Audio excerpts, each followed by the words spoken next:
morning. This is our last commute to New Bern at 7 o'clock in the morning to go to work in an office job for now. What does that mean? That means that 10 days ago I gave my notice and decided to pursue farming full-time. That decision was really made about 2 years ago, along with my partner and my wife, Rebecca. And for about 2 years, we've been working towards building enough infrastructure and enough farm to support that dream. So we are now at that point. We're starting off. This is my commute, my last commute. I will have an entirely different looking commute as of Monday morning, and I will share that one with you all when the time is right. But for now, we're headed this way.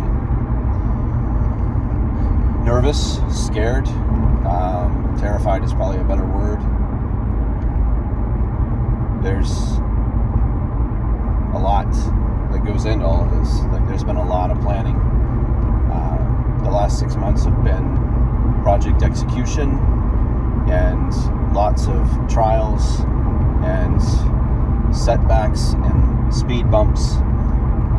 I'm not entirely where I would like to be infrastructure-wise. I thought I would be a lot further along, but it just didn't happen, and it's nobody in particular's fault. Just kind of life as it is.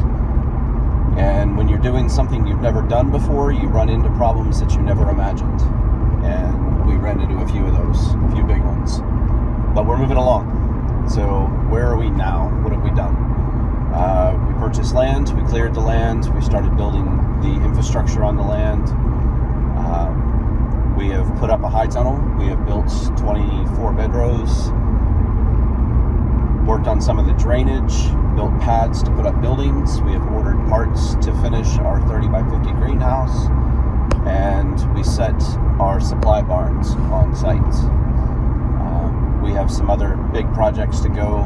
I think the next major one is getting electricity on the farm, and we've already met with the power company and gotten the requirements. We're dropping the permit application off today, and hopefully we will have that approved in short order and be able to set up electricity on the farm from there, which will make things significantly easier all the way around for building everything else.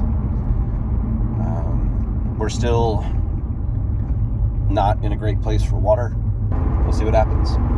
We are on the application list with the NRCS for high tunnels.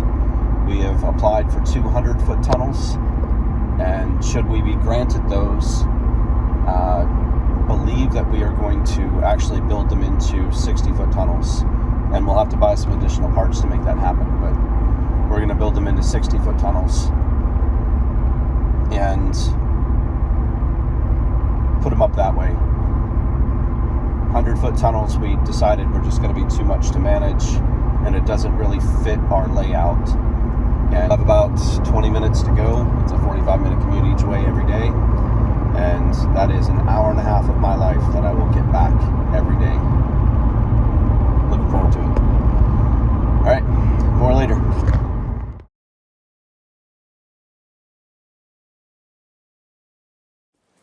I filmed part of my commute to work in the morning, and commute was filled with traffic and people that don't know how to drive. And I know everybody thinks that nobody knows how to drive, but when you park a bread truck across a 4-lane highway because you're trying to get on to merging traffic on the other side, and cars come to a screeching halt from 70 to 0, you really don't know what you're doing. Anyway, so that was my morning commute, in which I almost died daily. Yeah, a little extreme, but whatever. It is what it is. But that was my morning commute, and how much I did not like it. And this is my commute now. This will be the total of my commute every day. And the coolest part of my commute is right here. That is Mr. Jack. I have always wanted to work someplace where I could take my dog to work with me every day so that I didn't have to leave him home all by himself. And while I never found that job specifically, I created that job so that I could take my dog to work every day with me. That's not the only reason, but huge benefit. But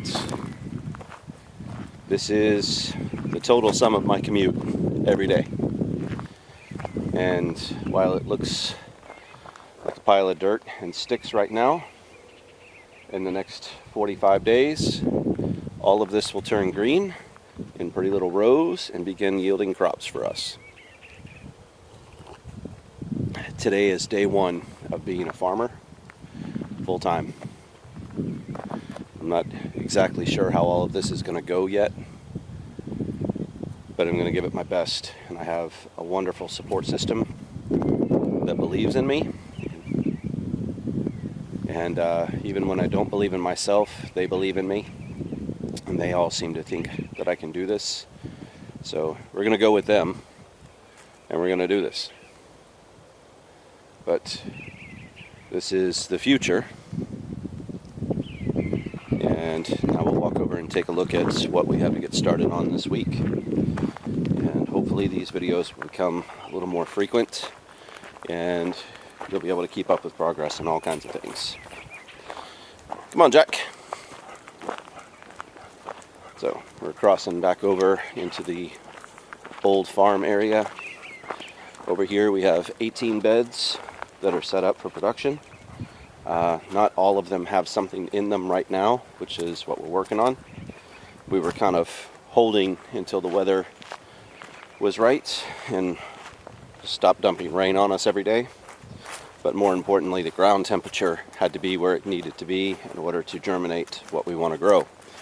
And that ground temperature is approaching 50 to 55 degrees. And I believe we are there based on the germination that I'm seeing from old seed. So we're going to let it rip. All right, so real quick, these two beds are empty. Whoop, there we go.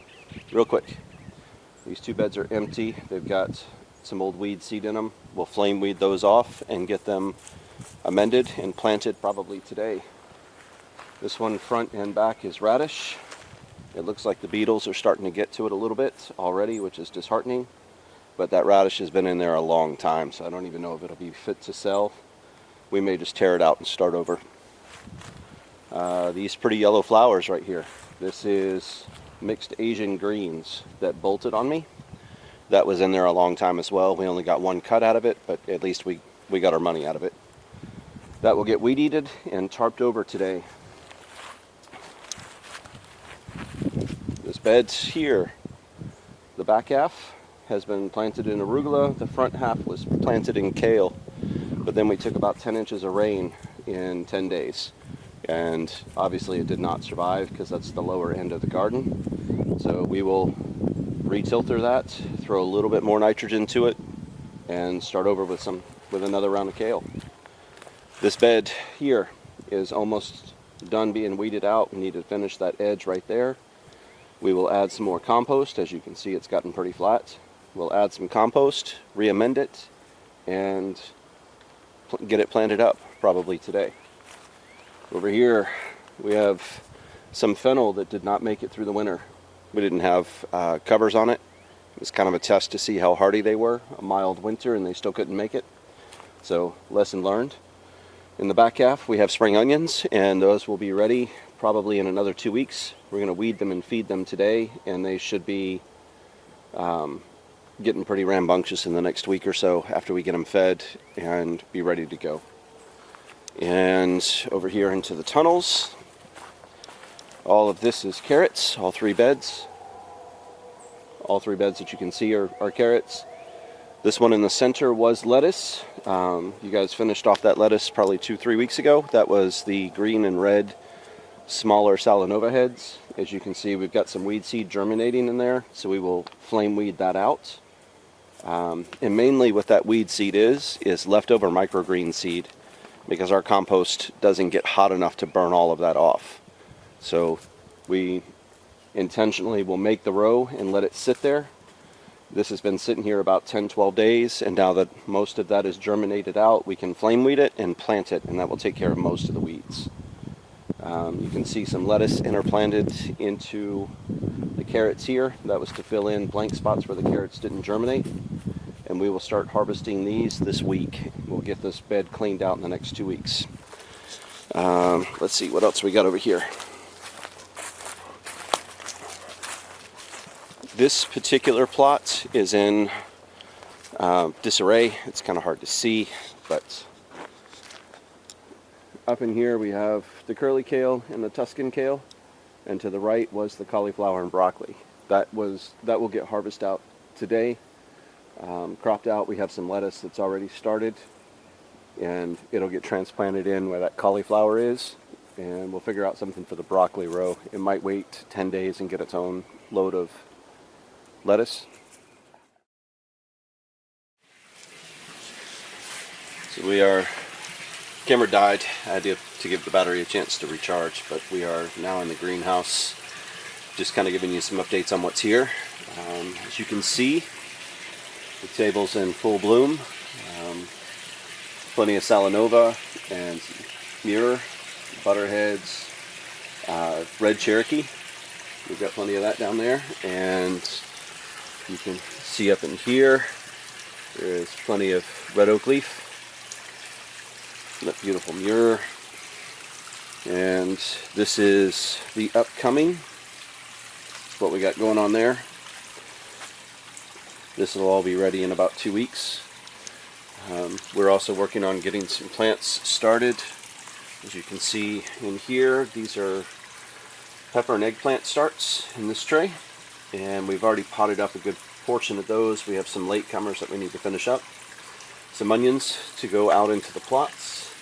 This is a look at the greenhouse. We have a little bit of maintenance to do in here. We've got some old heads that need to come out, some new ones that need to go in, and some new pipes, you know, little hoses that need to be replaced. But it's kind of nice coming in the morning and seeing all this green. But that is my morning commute. That is what I get to look forward to every day now. We'll walk next door and check out that, and then back to the original plots, work those up, and then we'll be here in the greenhouse getting other things moving. But with that, thank you for watching, and stay tuned. There's a lot more to come. Thanks.